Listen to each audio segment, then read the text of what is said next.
Hey guys, it's Lion here with Hobbies and Man. Once again, and today we're going to be doing another manga first impressions review. Today we're looking at Dark Gathering Volume 1 by Kenichi Kondo, published by Viz, as you guys can see right there. It's a part of the Shonen Jump line, and it's actually available on the Shonen Jump app at this point. I got this before I saw that it was on the Shonen Jump app, so I would have probably not bought it otherwise, but since I did, I might as well review it. I got this for cheaper than cover price, so I'm not too unhappy about having bought it. But, you know, I would have liked to have waited a bit more so I didn't have to spend money on it, if that makes sense. The demographic is shonen, since it's part of the Shonen Jump line. And the genres here are exorcist, kind of manga type things. So supernatural, action, urban fantasy, stuff like that. Horror, comedy, stuff like that.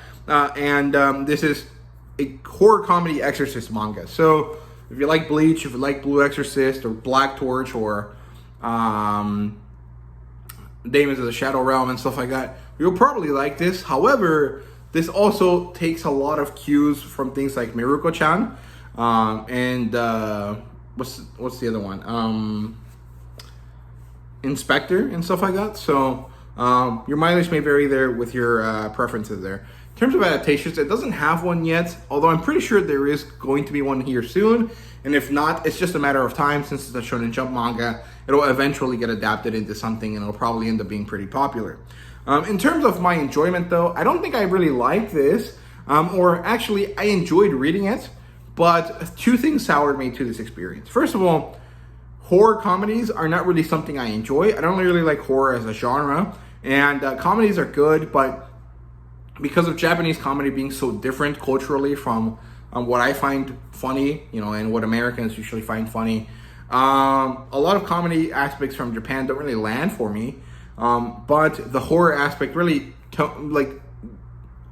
it didn't make me happy to be reading this. However, everything else about the manga was good. I enjoyed it. I had a good time reading it. I liked the characters a lot, and I found them enjoyable, but the thing is that I bought it, and then I realized that, like a day later, they put it on the Shonen Jump app, and so I felt like I wasted my money, and then I didn't enjoy it as much as I did, so I ended up feeling like I wasted my money twice over.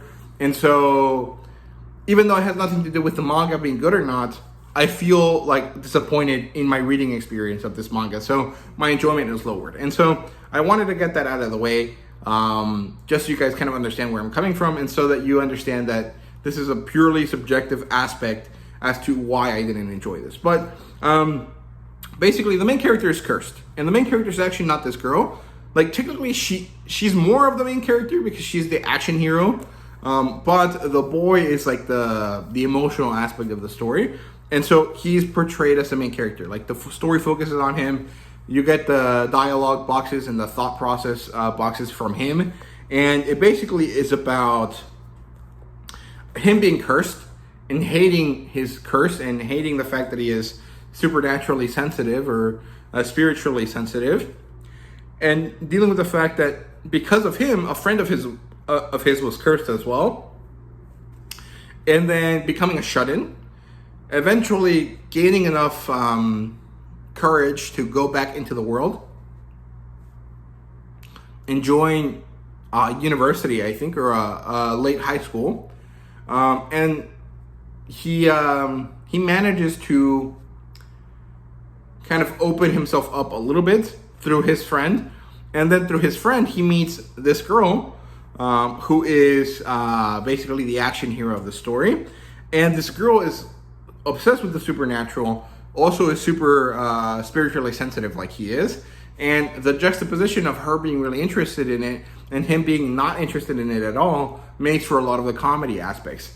The thing is, the girl is basically obsessed with supernatural stuff because her parents died. And her dad died, and his spirit is where it's supposed to be. But her mother was taken by the spirit.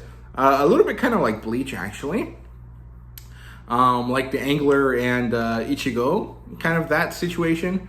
And so she wants to find the monster or the spirit that took her mother. In order to do that, though, she has to have a certain level of spiritual power.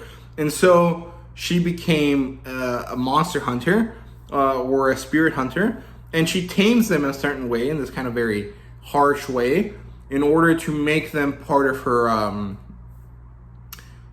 power base. And she needs our main character because something about him makes spirits really attracted to him, whereas they're very afraid of her because of who she is and what she does, right? And so they become friends. He's scared of her a little bit, and then eventually he realizes why she's doing what she's doing and how she's doing it, and they become friends. And at the end, there's this moment of like, okay, I will do what this girl wants me to do in order to save my friend. And overall, like, I liked it. It works as a shonen manga, but the veneer of it being a horror manga, the fact that it is kind of a bit too dark art-wise for me to enjoy, as in, like, there's a lot of dark ink, and it doesn't look good to me. Like, I don't enjoy how this looks. I would have really liked to see this in color instead. It just doesn't work for me. I didn't really find myself enjoying it as much as I would other stuff. So it's really mostly that it's just not my speed. It is not the type of thing that I find enjoyable. And so I'm probably going to stop reading this. I'm probably going to sell this off or give this away at the end of the month or at the beginning of next month, because I did reach 1,000 subscribers recently, and I am trying to think of ways to give out stuff to people and kind of find a way to give back to the community for supporting me, right? So it might actually end up be me giving away some volumes, right? So this might be in there. I'm not really sure yet. I haven't really decided, but yeah, Dark Gathering #1. I hope you guys enjoyed. Let me know what you thought. Let me know if I'm right or wrong to judge this based on, you know, the situation surrounding my enjoyment of it or not. You know, it's gonna be very different for everyone how they decide to judge stuff. But yeah, let me know down below, and thank you guys very much for watching. See you guys later.